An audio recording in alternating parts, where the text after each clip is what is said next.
అదేవిధంగా చందు గారు చెప్పండి. చందు గారు ఉన్నారా? చందు గారు. చెప్పండి. మీరు చెప్పండి. అయితే జనసేనకు సంబంధించి నాగబాబుకి ఒక్కరికే ఇవ్వడాన్ని ఒక్క సీటే ఉంది అనేసి దీన్ని కొంచెం ఖండిస్తున్నట్టుగా తెలుస్తోంది. అయితే దీన్ని ఏ విధంగా చూస్తారు? మీరేం చెప్తారు? ఇప్పుడు నాగబాబు గారు కూడా గతం నుంచి పార్టీకి పనిచేస్తున్నారండి. గతంలో ఎంపీగా కూడా పోటీ చేశారు. పవన్ కళ్యాణ్ గారు ఎప్పుడైతే ఇది చంద్రబాబు నాయుడు గారు అనౌన్స్ చేసినప్పుడు కూడా ఏదైనా కార్పొరేషన్ చైర్మన్ ఏర్పాటు చేద్దాము, ఎమ్మెల్సీ పదవి ఆపుదాం అనే నిర్ణయాలు కూడా ఆయన బయటికి తెలియపరచడం కూడా జరిగింది. అయితే కొన్ని కారణాల వల్ల అక్కడ ఉన్న పరిస్థితులను అన్ని చూసుకొని ఏంటంటే వేరే వ్యక్తికి ఎవరైనా ఇచ్చినా సరే ఇంకా ఉన్నారు పార్టీలో ఇంకా చాలా పదవులు ఉన్నాయి కాబట్టి ఇప్పుడు ప్రజల కార్యకర్తలు కానీ ఆలోచిస్తారు. కార్యకర్తలు కూడా కొంతమంది చూస్తారు అవకాశాల కోసం ఆశపడడం తప్పులేదు. ప్రతి ఒక్కరు కూడా అన్ని కావాలనుకుంటారు. కాకపోతే కొన్ని కొన్ని వాటిల్లో మనం సర్దుబాటు చేసుకోవాల్సింది పార్టీ కార్యకర్తలు కాబట్టి పార్టీ కార్యకర్తల్లో కానీ పార్టీ నాయకుల్లో కానీ ఎక్కడ అసంతృప్తి అయితే లేదండి. ఎందుకంటే జనసేన పార్టీకి ఆయన కూడా కష్టకాలంలో కూడా పనిచేశారు. చాలా ఇబ్బందులు ఉన్నప్పుడు కూడా పార్టీకి అండగా ఉన్నారు. మొన్న గత ఎలక్షన్ కూటమిలో ఉన్నప్పుడు కొంతమంది ఎవరైతే మా కూటమిలో ఉన్నా సరే జనసేన పార్టీ వాళ్ళు సీట్ రాలేదని అసంతృప్తితో ఉండి కొంతమంది నిరసన తెలియజేస్తే కూడా వారిని కూడా చాలా చక్కగా మాట్లాడి వాళ్ళకి వివరించి మన యొక్క రాష్ట్ర పరిస్థితిని వివరించి అలా చేసే ప్రతి దాంట్లో కూడా ఆయన కీలకమైన పాత్ర పోషించి నాగబాబు గారు పార్టీ కష్టకాలంలో కూడా ఉన్నారు కాబట్టి ఆయన ఇవ్వడంలో మాకేమో తప్పుగా మేము భావించట్లేదు. కార్యకర్తలు ఎవరో కూడా జనసేన నాయకులు కానీ ఎవరు అసంతృప్తి ఏం లేదు. ఎందుకంటే నాగబాబు గారికి ఇచ్చారని చెప్పిన కొంతమంది ఇప్పుడు విశ్లేషకులు కానీ కొంతమంది అనుకుంటున్నారు.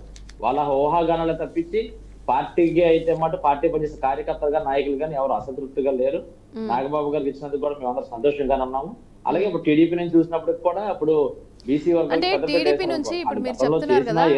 పార్టీకి చందు గారు మీరు చెప్తున్నారు కదా, అంటే టీడీపీ నుంచి వర్మకి టికెట్ ఇస్తారు అనే విషయం చెప్పని అనుకున్నారు, ఆయనకు ఇవ్వలేదు. దీనికి సంబంధించి ఈ రోజు కార్యకర్తలను కూడా వర్మ గారు కలిసే అవకాశం ఉంది. అయితే ఏ విధంగా చూడొచ్చు అంటారు దీన్ని? అంటే ఇక్కడ ఆగ్రహానికి లోనైనట్టే కదా టికెట్ ఇవ్వట్లేదని. ఇప్పుడు కార్యకర్తలను కలుస్తున్నారంటే ఏదో ఉన్నట్టే కదా. అది వాళ్ళ పార్టీలో ఒక ఇది కానీ మా పార్టీ వాళ్ళ పార్టీ అంటే మీరు కూటమిగా ఉన్నారు కదా. కూటమిగా ఉన్నప్పటికీ ఈ యొక్క నామినేటెడ్ పోస్టులు కానీ ఏదైనా సరే ఏ పార్టీ నిర్ణయం ఆ పార్టీది. ఇప్పుడు మా పార్టీకి సంబంధించిన కొంత లిస్టు మాకు ఎవరైతే ఇప్పుడు ఎంతైతే పర్సంటేజ్ ఇస్తానంటున్నారో ఎన్నైతే సీట్లు ఇస్తానంటున్నారో దాని యొక్క లిస్ట్ ని మా అధిష్టానం పంపిస్తుంది. ఎందుకంటే మా పార్టీ నుంచి వీళ్ళని మేము అనుకుంటున్నామని. అలాగే వాళ్ళ పార్టీ నుంచి ఎవరికి ఇచ్చేది అన్నది చంద్రబాబు నాయుడు గారి నిర్ణయం కాబట్టి దాంట్లో మా యొక్క ప్రమేయం ఏముండదు. మరి అది ఏదైనా వ్యక్తిగతంగా ఉన్నా సరే అది ముఖ్యమంత్రి గారు చంద్రబాబు నాయుడు గారు చూసుకుంటారు. ఎందుకంటే మా పార్టీకి ఎటువంటి సంబంధం లేదండి. అది ఇస్తానన్న మాట మేము కాదు హామీ ఇచ్చింది కదండి. చంద్రబాబు నాయుడు గారు గతంలో ఆయనకి హామీ ఇచ్చి ఉండొచ్చు, ఇవ్వకపోవచ్చు. అది ఇంటర్నల్ విషయం, మాకైతే తెలియదు కాబట్టి దాని మీద నెక్స్ట్ ఏమైనా ఇస్తారో ఏంటన్నది వాళ్ళు పార్టీకి వాళ్ళు నిర్ణయించుకుంటారు. వరమ్మ గారితో మాకు ఎటువంటి డిస్టర్బెన్స్ ఏం లేవండి. డిస్టర్బెన్సెస్ అనట్లేదండి, ఖచ్చితంగా డిస్కషన్ అనేది ఉంటుంది కదా ఎవరికి వాళ్ళు. ఎందుకంటే కూటమిగా ఉన్నారు, మీరు అందరు కలిసే ఉన్నారు బీజేపీతో కలిపి. సో బీజేపీకి ఒక సీట్ ఇచ్చారు, అదేవిధంగా జనసేనకు ఒక సీటు. ఆ ఒక్క సీట్లో కూడా నాగబాబు గారి నామినేషన్ ఈ రోజు వేయబోతున్నారు. అయితే ఏ విధంగా చూడొచ్చు మరి? అంటే వర్మ ఇది అసంతృప్తికి లోనైనట్టే కదా ఇక్కడ టీడీపీకి సంబంధించి చూసుకుంటే. అవును, అదే మేడం మీరు చెప్పేది. ఇప్పుడు జనసేన నుంచి ఒక టికెట్ కేటాయించారు కాబట్టి నాగబాబు నిర్ణయించారు.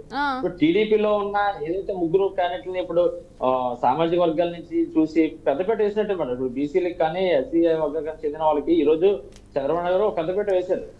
కాబట్టి వాళ్ళ యొక్క నిర్ణయాన్ని ఏంటన్నది అది మేము నిర్ణయించేది కాదు కాబట్టి అది చంద్రబాబు నాయుడు గారు అధిష్టాన దృష్టిలో ఆయన దృష్టిలో ఉంటది. అది ఆయన తీసుకున్న నిర్ణయం. ఎందుకంటే కూటమిలో ఉన్న ఆయన కూడా నెక్స్ట్ అవకాశం ఉండొచ్చు, ఎందుకంటే ఉంటది, ఇంకా టైం ఉంది కాబట్టి. ఇప్పుడు ప్రభుత్వం అనేది 6 నెలలకు 9 నెలలకు అయిపోయింది కదండి, ఇంకా 5 సంవత్సరాలు ఉంది.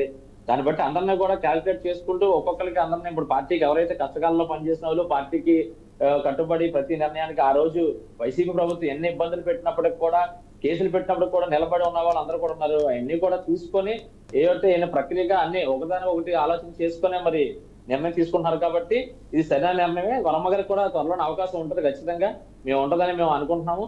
అంతేగాని ఇప్పుడు వర్మ గారు ఈరోజు మీటింగ్ పెట్టారంటే కార్యకర్తలు ఏదో అసంతృప్తితో ఉండొచ్చు, దానికోసం ఎవరిని చెప్పొచ్చు కదండి. చంద్రబాబు నాయుడు గారు చేస్తారు, మీరు తొందరపాటు పడొద్దు, ఒక నాకు ఇవ్వలేదని చెప్పని అని వాళ్ళ క్యాడర్ కూడా నచ్చ చెప్పుకునే మీటింగ్ కూడా అనుకోవచ్చు కదా. ఈ రోజు ఆయన అసంతృప్తితో ఉన్నారని మీటింగ్ పెట్టారు అనుకోవట్లేదు. కార్యకర్తలను ఉద్దేశించి వాళ్ళకి నచ్చ చెప్పే ఆలోచనలో కూడా వర్మ గారు ఉండొచ్చని నా అభిప్రాయం.